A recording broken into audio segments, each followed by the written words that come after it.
Senhor, eu sei que é teu esse lugar. Todos querem te adorar. Toma a tua direção. Vem, ó Santo Espírito, espaços preencher. Reverência a tua voz, vamos fazer. Podes reinar, Senhor Jesus, ó sim. O teu poder, teu povo sentirá. Que bom, Senhor, saber que estás presente aqui. Reina, Senhor, nesse lugar. Visita cada irmão, ó meu Senhor. Dá-te paz interior e razões pra te louvar. Faz toda tristeza, incerteza e de sabor. Glorifica o teu nome, ó meu Senhor.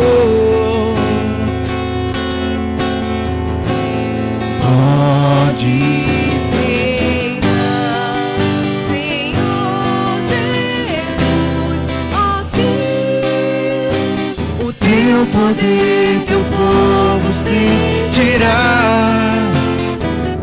Que bom, Senhor, saber que estás presente aqui. Reina, Senhor, nesse lugar. Visita cada irmão, ó meu Senhor. Dá-lhes paz interior e razões pra te louvar.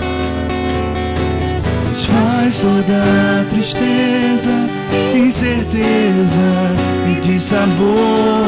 Glorifica o teu nome, ó meu Senhor. Pode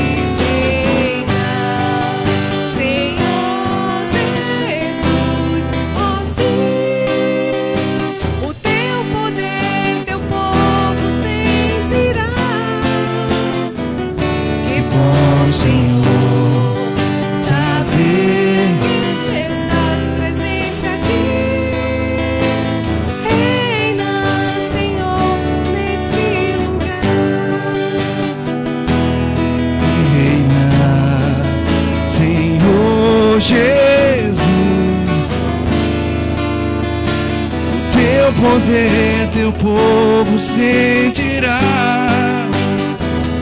Que bom, Senhor, saber que estás presente aqui. Reina, Senhor, nesse lugar. Reina, Senhor, nesse lugar.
já estão chegando aqui. Agora somos 2 ou 3 ou mais. Encontre meu coração disposto a queimar por ti. Todos os versos e canções que eu consegui cantar, todas as vezes quebrantado, só quero te falar: teu é o reino e a glória, teu é o domínio e o poder. Amém, amém. Teu é o reino e a glória pra sempre. Teu é o poder.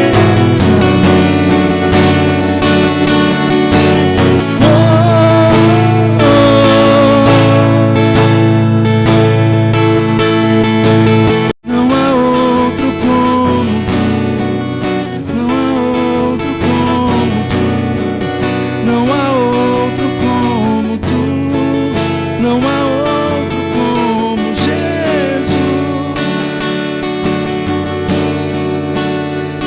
Só tu és santo,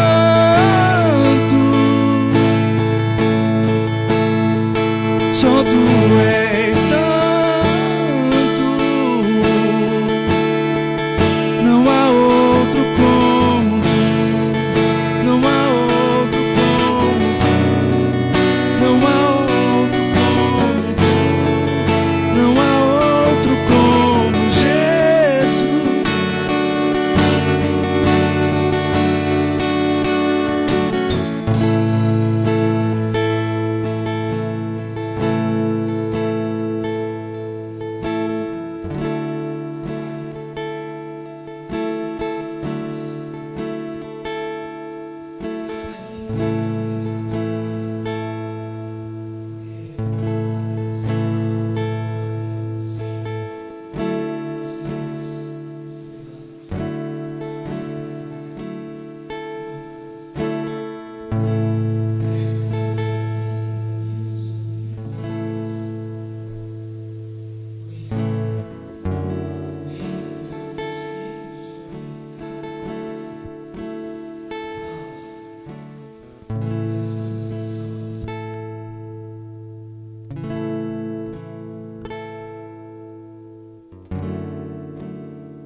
Senhor Deus, assim preparar o nosso coração para receber o sacramento da Santa Eucaristia e poder ter comunhão contigo, Senhor. Deus, que todos os empecilhos caiam por terra agora, Pai. Que tudo, Deus, que possa vir contrário à Tua vontade, Senhor Deus, seja, Senhor Deus, lançado fora. Até mesmo, Senhor Deus, as nossas preocupações, ansiedades, os pensamentos que nos afastam daqui, possam cessar agora. Que os nossos olhos, ouvidos, mente e coração estejam agora, Senhor Deus, ligados exclusivamente a Ti. Por isso eu te peço, Senhor, por cada um desses irmãos, mas também te oro por mim, porque sei que sou uma criatura falha, Senhor. Sou pecador. Reconheço, Senhor, quão frágil sou.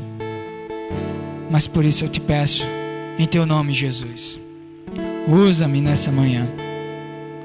Faz-me, Senhor, ser instrumento tantos. Assim eu oro e te peço que faças bem-aventuradas as palavras dos meus lábios e o meditar do meu coração diante da Tua face, ó rocha minha e redentor meu. Amém e amém. Queria ler com vocês novamente o texto de Atos, capítulo 4, versículo 32, que nos diz assim: Da multidão dos que creram era um o coração e a alma. Ninguém considerava exclusivamente nenhuma das coisas. Tudo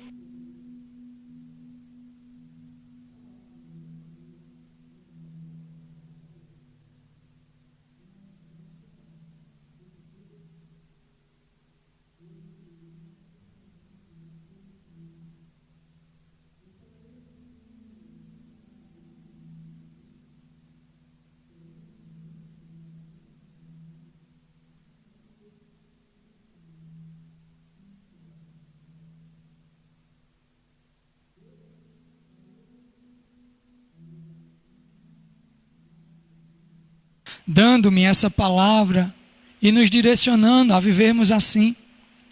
Olha, a igreja primitiva era uma igreja que vivia verdadeiramente o sentido de vida em comunidade. Ela verdadeiramente vivia aquilo que Cristo tanto pregou e tanto ansiava. Lucas, ao escrever esse relato, e esse é um compêndio de duas partes, o primeiro é o livro de Lucas, o Evangelho, segundo escreveu São Lucas, e depois o livro de Atos, que também foi escrito por São Lucas. Ele escreve então para tratar e direcionar a um novo convertido chamado Teófilo, ou talvez um grupo de novos convertidos, que ele intitulou assim, Teófilo, que quer dizer amigo de Deus. Para falar não somente o que Cristo fez, mas como os primeiros cristãos estavam vivendo aquela vida que foi proposta por Cristo. E olha, esse livro de Atos, ele é maravilhoso. Porque ele tem princípios elementares de como a igreja ela deveria viver. Longe de ser a igreja perfeita, longe de ser uma igreja sem defeitos. A igreja de Atos tinha sim defeitos. A igreja de Atos era feita por homens. E por ser feita por homens, ela sempre será defeituosa. Mas essa comunidade, ela tem muito para nos ensinar. Principalmente no que se fala a viver como uma comunidade. Eles tinham em si experimentado essa vida comunitária pela unidade do corpo. Ninguém nessa comunidade se considerava maior, ou melhor, ou uma parte mais excelente do corpo. Foi através desse entendimento dessa igreja que o apóstolo Paulo, São Paulo, ele escreve aos Coríntios, falando sobre a diversidade do corpo. Ele diz, olha, não é o corpo um só, porém feito de muitos membros. E cada membro executa uma parte chave para a construção desse corpo. Olha, o olho não pode dizer à mão que é melhor, nem o ouvido dizer ao pé que não precisa dele. Ora, todos eles se complementam. Todos eles fazem um compêndio perfeito. Assim é a vida da igreja, meus amados. Embora sendo muitos, nós somos um. Precisamos entender essa unidade. E quando eu falo igreja, eu não falo apenas como Igreja Episcopal Carismática do Brasil, Paróquia Monte Sinai. Mas eu falo como a Igreja de Cristo. Olha quantos tem hoje desfacelado o corpo de Cristo em milhares e milhares. Há a indiferença, há a briga, há aqueles que dizem eu sou melhor, aquela comunidade é melhor, eu adoro melhor, você adora pior, eu faço uma obra evangelística melhor do que você. E assim vamos desvirtuando o sentido original do que Cristo nos chamou, de sermos um só. Em sua última oração, ali no Getsêmani, no Monte das Oliveiras, Jesus ele ora e diz, Pai, que eles sejam um, como eu e tu somos um. Essa é a ênfase que Cristo ora e que ele pregou durante todo o seu ministério. A unidade de todos com ele, com com Deus e uns com os outros. O amor fraternal era o que caracterizava fortemente essa comunidade. Essa comunidade era, posso assim dizer, a comunidade de um amor verdadeiro, de um amor sacrificial, do amor ágape, do amor que não tinha um interesse em si próprio, não buscava o seu próprio querer, a sua própria vontade, não olhava para si como o centro do universo, mas olhava para o outro, nas suas necessidades, nas suas angústias, nos seus dilemas pessoais. Eles estavam ali unidos com o cabeça, que é Cristo Jesus. São João, em sua primeira epístola, ele escreve: mas se andamos na luz, como ele está na luz, temos comunhão uns com os outros, e o sangue de Jesus Cristo, seu Filho, nos purifica de todo o pecado. Olha, São João traz aqui uma ideia de que se estivermos verdadeiramente em Cristo, é inevitável não estarmos andando em comunhão uns com os outros. Há uma importante lição aqui, que para haver a ligação entre os membros de um corpo, entre os homens uns aos outros, é necessário que, antes de tudo, seja restaurado a relação horizontal do homem para com Deus. Olha, muitas vezes nas nossas relações somos imediatistas, porque nós não temos um mediador. E quando Cristo ele vem para salvar, quando ele vem para a terra com um propósito específico de reconciliar consigo todas as coisas, ele não estava só interessado, meus amados, em reconciliar a minha e a sua vida com o Pai, que foi rompida no Éden pelo pecado, que foi rompida ali quando pecamos. Não. Ele estava também interessado em reconciliar eu e você, porque o mundo está vivendo ainda em guerra. Desde os primórdios vemos que a humanidade, quando perdeu a comunhão com Deus, ela perdeu a comunhão com o próximo. Veja o relato do primeiro homicídio na história da humanidade. Está relatado em Gênesis, quando Caim teve ciúmes. O seu orgulho o tomou. Ele achou que poderia ser melhor. Ele achou que era melhor do que o seu irmão Abel. E por Deus aceitar a oferta de Abel, porque foi de todo o coração, e rejeitar de Caim, que foi dado em partes, então Deus olha para Caim e diz: Caim, seu coração está manchado. E ali Caim não entende que Deus estava querendo reatar um relacionamento íntimo com ele, então ele não ouve e ele comete o assassinato do seu irmão. A cruz nos revela muito isso. Há duas estacas de madeira que formam a cruz do Calvário. E pode simbolizar muito bem isso. A primeira estaca, a estaca horizontal, ela pode nos representar a relação do homem com Deus, de Deus com o homem. E a vertical, ela representa a relação do homem para com o homem. E olha, para que a estaca horizontal permaneça de pé, ela precisa estar alicerçada na estaca horizontal. Para que os nossos relacionamentos verdadeiramente fluam uns com os outros, precisamos de Cristo Jesus, mediando as nossas relações. Ele é o centro. É Ele que tomou sobre si essa cruz e trouxe reconciliação para as nossas vidas. Como é a sua vida comunitária? Como você tem levado a sua vida para com os outros?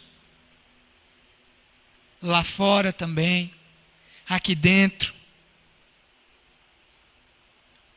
Unidade é o que é prescrito, é o pressuposto para vivermos a bênção de Deus. Ao olharmos para esse livro, no nascimento da igreja, ali em Atos 2, Lucas ele revela um propósito grandioso de Deus. Quando ele diz que o Espírito desceu sobre a igreja, ele diz, olha, ao cumprir-se o dia de Pentecostes, estavam todos reunidos no mesmo lugar. E de repente veio do céu um som como de um vento impetuoso e encheu toda a casa onde estavam assentados. E apareceram distribuídas entre eles línguas como que de fogo e pousou sobre cada um deles. Todos ficaram cheios do Espírito Santo e passaram a falar em outras línguas segundo o Espírito lhe concedia que falassem. É interessante notar porque quando o Espírito ele é derramado sobre a igreja, quando eles são cheios do Espírito Santo, é quando eles estão unidos. Todos estavam reunidos em um só lugar. Cerca de 120 pessoas, entre eles ali os 12 apóstolos, agora já com a escolha de Matias para substituir o lugar de Judas. Estavam ali reunidos e o que é que eles estavam fazendo? Você imagina o que é que esses homens eles estavam fazendo? O que é que esse grupo de pessoas, entre homens e mulheres, estavam ali reunidos fazendo? O texto nos dá uma pista. Quando ele diz que onde estavam assentados. Talvez para nossa leitura superficial isso pareça sem sentido ou até mesmo passe despercebido, mas era comum que os judeus eles orassem em pé, com as mãos levantadas. Então, meus amados, aqui mostra que aqueles homens e aquelas mulheres eles não estavam orando. Eles não estavam em um momento de louvor e adoração a Deus. Possivelmente esse termo, ele quer falar sobre partilhar de uma refeição. Porque então o povo, quando iam partilhar de uma refeição, eles se assentavam ao chão. Não existia cadeiras para as mesas naquela época, as mesas eram baixas, como centros. E eles então sentavam ao redor da mesa e partilhavam de uma refeição. E isso nos traz uma ideia muito clara do que Cristo ele deseja das nossas vidas, para que possamos receber a bênção do Espírito Santo. É que possamos viver em comunhão. Não há um lugar de maior intimidade e comunhão a não ser na mesa. Mesa é lugar de comunhão.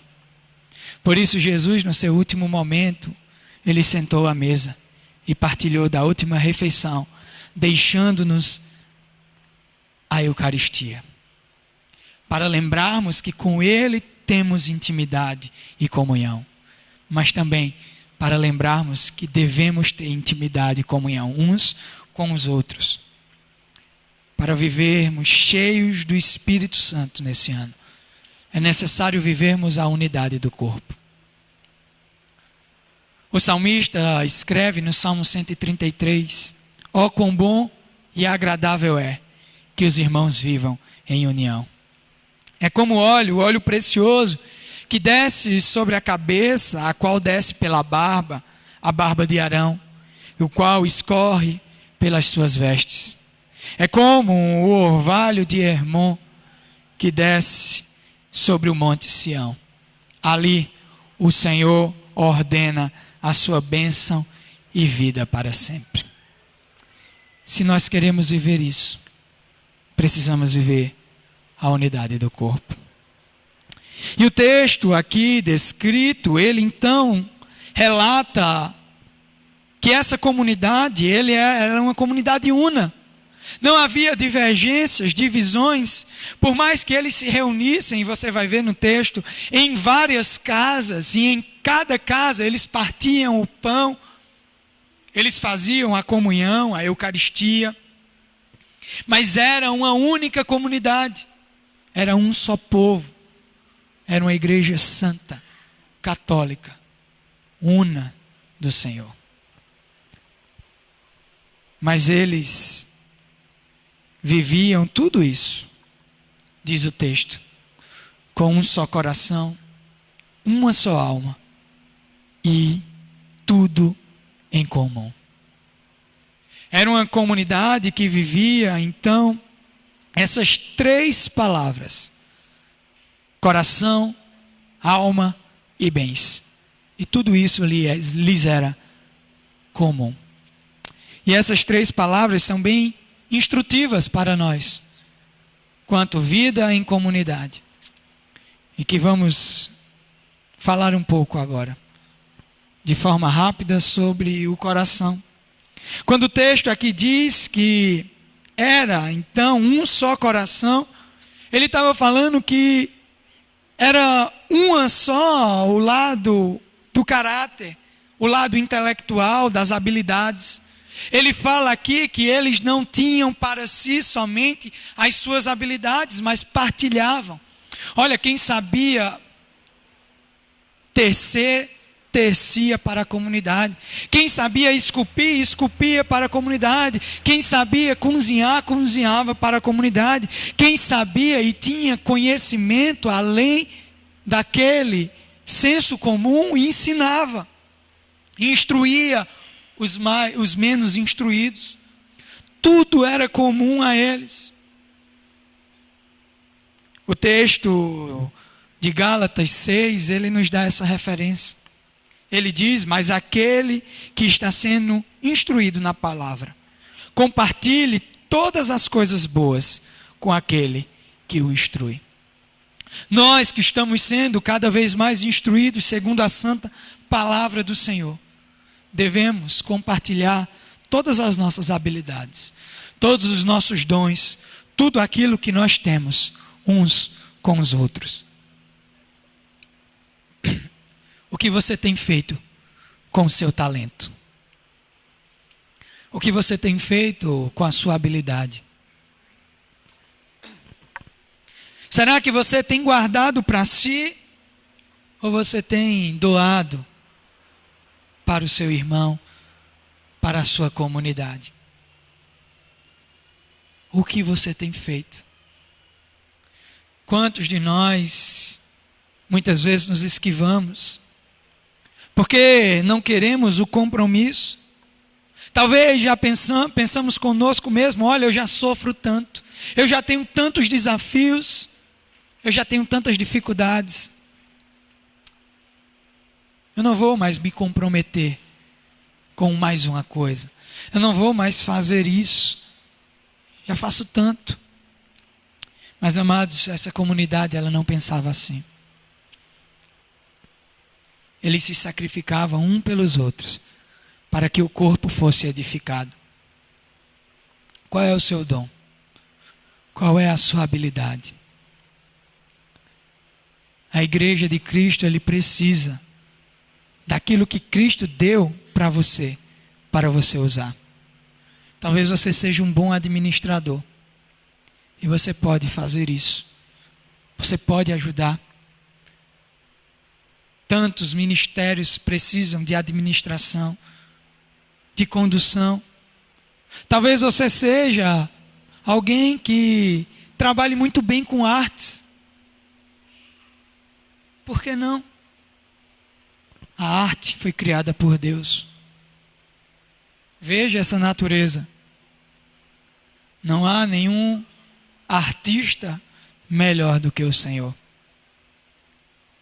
Talvez você seja alguém que trabalha muito bem na área da saúde ou das exatas. E por que não oferecer isso? Tenho certeza que Deus está falando ao seu coração aí o que você tem de melhor para oferecer. E não acho que isso é só coisa da sua cabeça. Mas use o que você tem de melhor para o seu povo, para o povo de Deus. Mas ele também fala que não era somente um coração, mas era uma a alma. E isso fala da nossa psique. Fala do lado das emoções, do lado afetivo, do sentimento.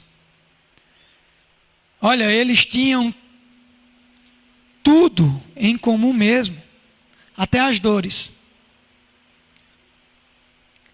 Romanos capítulo 12, versículo 15 e 16 diz: alegre-se com os que se alegrem, chorem com os que choram, tenham o mesmo modo de pensar uns para com os outros.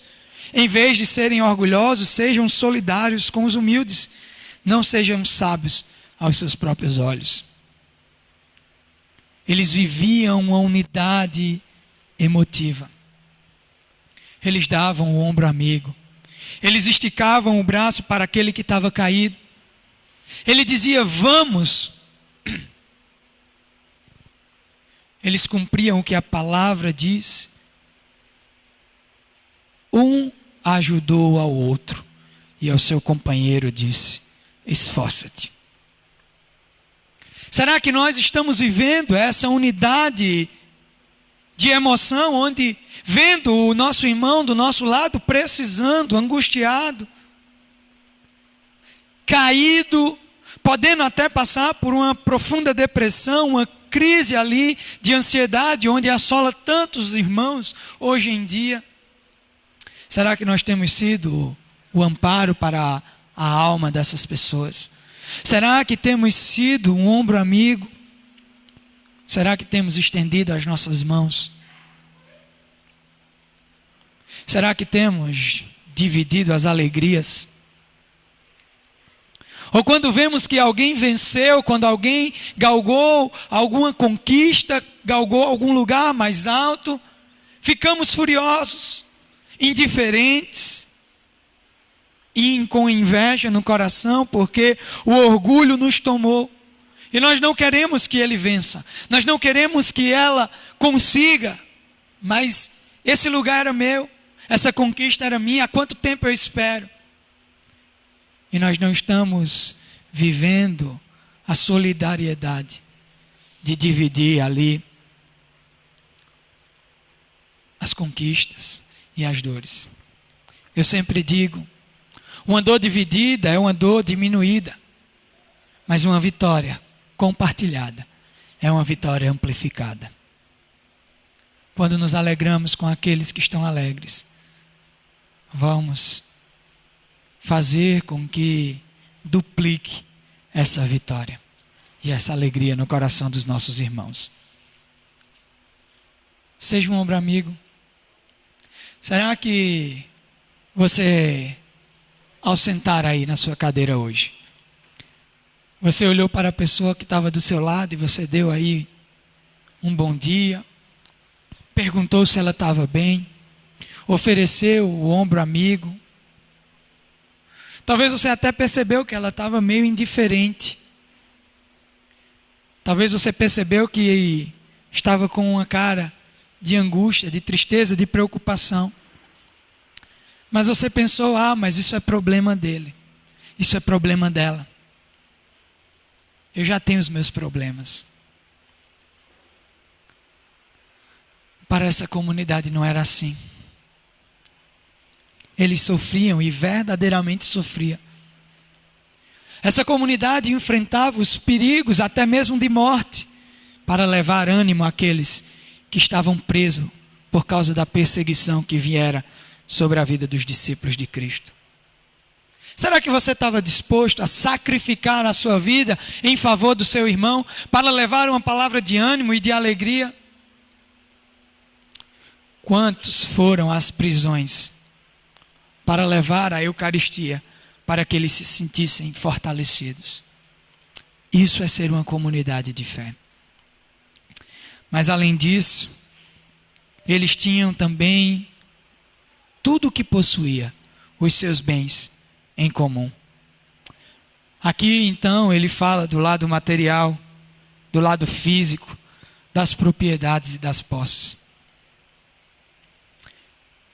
Eles não consideravam suas nenhuma das coisas. Mas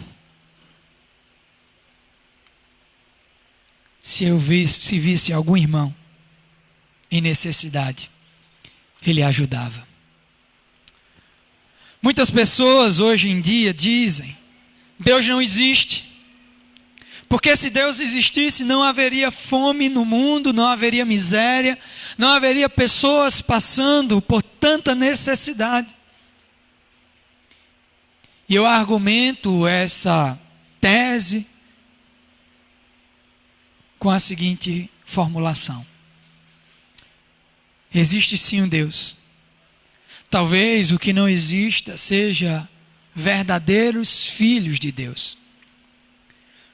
Porque essa obrigação nos foi outorgada.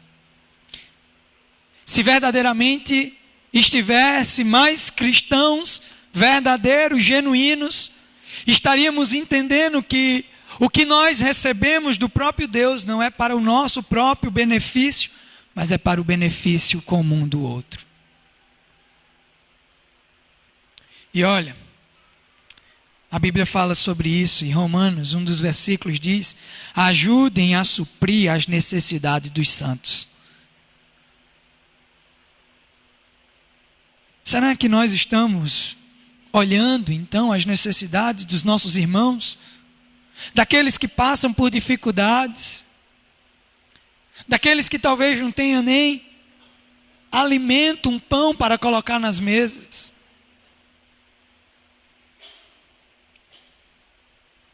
Quanta crise! Mas onde estão os filhos de Deus? Será que verdadeiramente estamos entendendo essa verdade? E ainda mais praticando? E olha, aqui eu não quero e não está em foco aquilo que conhecemos como sistema político, econômico do comunismo. Não, longe disso. A proposta desse sistema é um autoritarismo, algo que era tirado à força, onde tinha uma certa ditadura, porque não era possível fazer isso sem interferência. Não falamos de comunismo, a Bíblia não está falando aqui disso, mas ao contrário.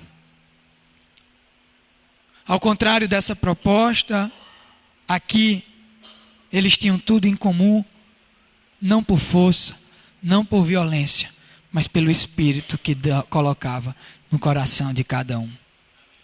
Não por uma abolição compulsiva, mas sim por um amor espontâneo que nascia do coração de Deus.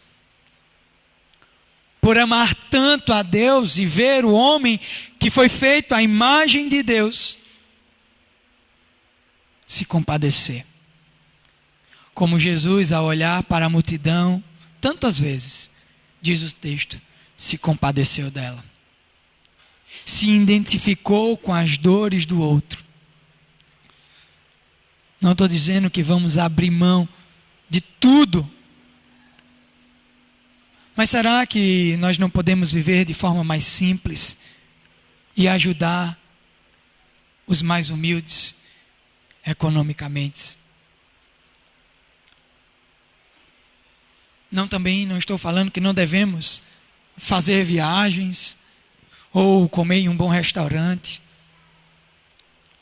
Mas será que tudo isso é o principal?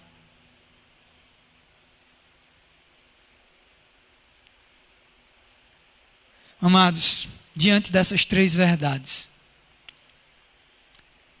de sermos um coração, uma alma e um só bem, eu quero dizer uma frase que escutei dias atrás, que diz assim: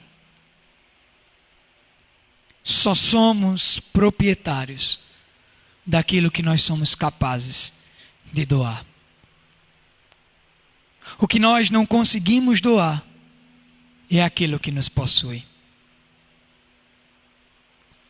Nós só somos proprietários daquilo que eu e você nós conseguimos entregar. Aquilo que nós não conseguimos entregar, na verdade, é porque aquilo é o nosso proprietário. aquilo é o que nos possui. E isso eu não estou falando só de bem material. Eu falo dos talentos, dos dons. Muitas vezes achamos que somos proprietários disso, mas na verdade Ele que está tomando a frente de ser o proprietário da nossa vida, porque nós não conseguimos entregar, porque achamos que vamos perder se entregar. Paulo escreve à igreja de Éfeso um belíssimo texto, no capítulo 4, versículo 28, que diz: aqueles que não furtavam, não furte mais, antes trabalhe, fazendo com as próprias mãos o que é bom, para que tenha como que acudir aos necessitados. E não só a parte material aqui está, mas toda a parte de talento. Meus amados, nós devemos ser um só corpo, sentir a dor do outro, uma só mente, estarmos ligados em um só pensamento, que é o reino de Cristo.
essa unidade.